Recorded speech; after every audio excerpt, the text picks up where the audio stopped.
iklim. Sebelumnya apa itu? Ada yang tahu nggak perubahan iklim itu apa? Sebelum kita masuk ke dalam materi lebih lanjut. Lutfi tahu Pak Guru. Oke, Lutfi apa itu perubahan iklim yang kamu tahu? Hujan, terus kemarau, Pancaroba Pak Guru, Pancaroba dan lain-lain. Oke, nggak apa-apa. Makasih. Nah, sebelum kita mempelajari perubahan iklim, nah kita harus tahu dulu nih tujuan kita tuh apa untuk mengetahui perubahan iklim. Sebelumnya saya minta yang belakang baca nomor 1 sampai nomor 3. Tujuan pembelajaran 1. Mengamati perubahan cuaca di lingkungan sekitar dengan teliti. 2. Mengidentifikasi penyebab perubahan iklim melalui diskusi kelompok. 3. Menjelaskan konsep gas rumah kaca dengan bahasa sederhana. Stop. Sekarang sampingnya nomor 4 sampai nomor 5. Nomor 4, menganalisis hubungan aktivitas manusia dengan perubahan iklim. Nomor 5, merumuskan solusi sederhana untuk mengurangi perubahan iklim. Stop. Depannya nomor 6 nomor 7. Nomor 6, membuat komitmen untuk melakukan tindakan peduli lingkungan. Nomor 7, mengkomunikasikan pentingnya menjaga lingkungan kepada orang lain. Nah, jadi anak-anak semua udah tahu kan tujuan kita ini apa dari 1 sampai nomor 7. Sebelum kita masuki materi inti, apa baiknya kita berdoa lebih dahulu, oke? Oke. Sekarang berdoa menurut agama dan percaya masing-masing. Berdoa dimulai.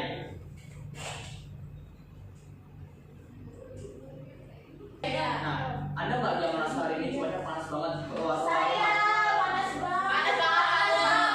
Panas banget. Terus sekarang tuh kayak nggak ada begitu Pak, jadi tiba-tiba hujan, padahal belum musim hujan. Nah, kemarin ya.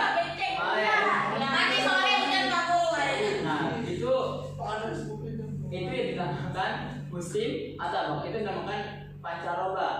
Ya, dan itu tidak menentu secara musimnya. Sekarang bulan apa? Juli. Biasanya Juli itu musim apa? Kemarau. Namun kemarin hujan nggak? Iya. Tadi malam? Iya. Deras nggak? Nah, itu dilakukan oleh efek pancaroba. Karena apa? Jadi sekarang ini cuaca tidak menentu, tidak seperti dulu. Iya. Nah, yang pertama ada pengertian mengenai perubahan iklim. Nah, bisa dilihat oleh anak-anak semua, perubahan iklim itu adalah perubahan cuaca dalam jangka waktu yang sangat lama atau waktu yang lama. Nah, di Indonesia sendiri, anak-anak sendiri tahu nggak? Di Indonesia itu ada berapa musim? Dua. Dua. Dua. Dua atau empat? Dua. Oke, dua. Apa aja? Saya sebutkan apa aja? Yang pertama.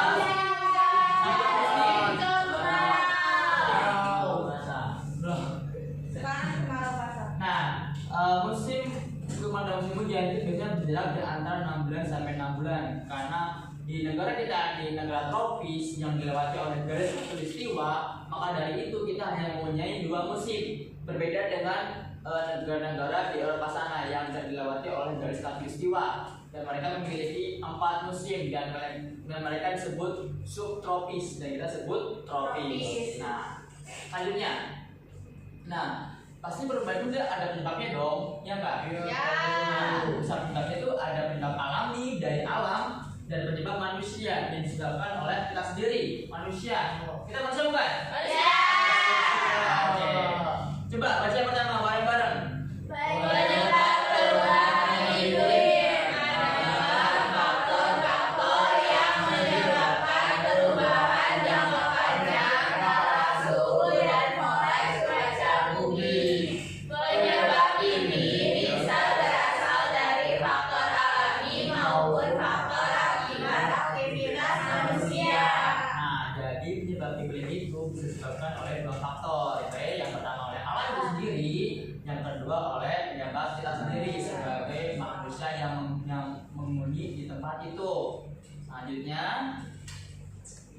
nah, pertama kita kembali dulu faktor alami. Yang pertama variasi aktivitas matahari. Ada yang tahu nggak apa variasi aktivitas matahari? Enggak. Nggak tahu, Pak. Oke, panas. Apa lagi?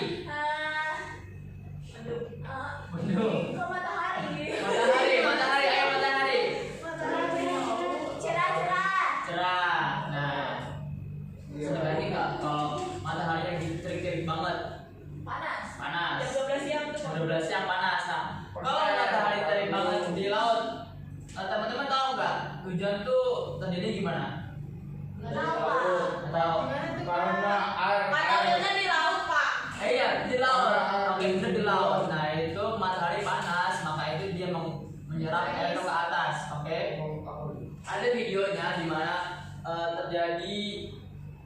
menguapkan air ke awan dikarenakan terbitnya matahari, sehingga air mengumpul di awan dan membentuklah awan gelap atau yang disebut awan mendung. Kalau kita punya mendung ya. Ya.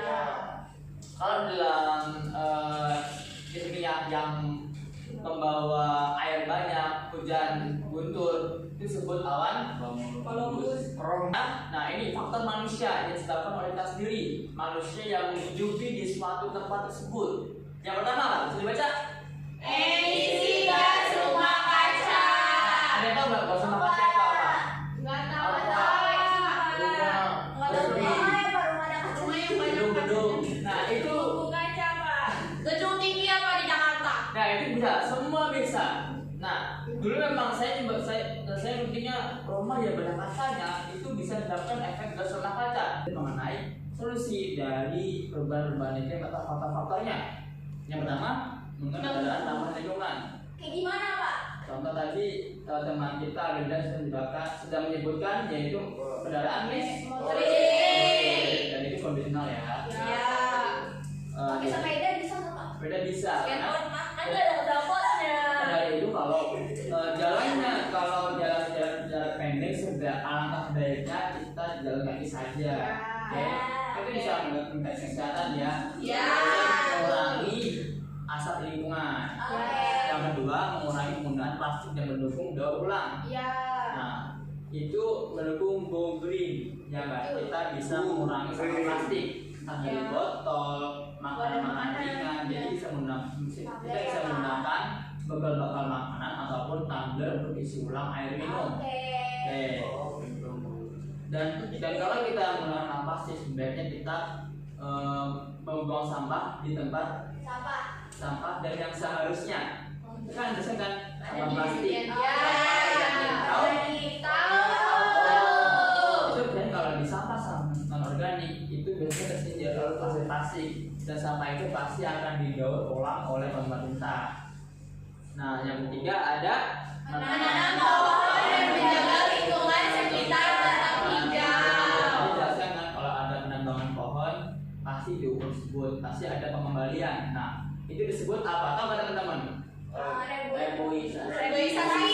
Regulasi juga sama yaitu penanaman pohon hutan kembali agar pohon itu tidak gundul. Boleh. Ayo siapa tuh gundul? Bondan. Agar menjaga lingkungan kita.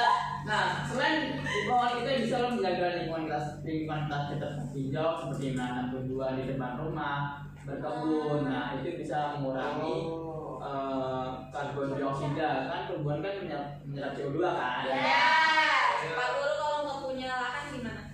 Bisa pakai Pot pot ya, atau pot. polybag. Ada. Teman-teman tahu polybag? Tahu. Polybag atau pot jadi itu bisa kita gunakan untuk media tanam. Kita kan sudah tahu kan faktor-faktor perubahan iklim. Udah. Sudah, Pak. Rumah kaca. Udah baca apa lagi? Pohon tebangan. Asap-asap itu. Asap industri. Ya. Apa lagi? Asap dan lain sebagainya. Ya. Bagus banget. Jadi ingat ya, bumi kita ini adalah rumah kita yang harus kita Jaga.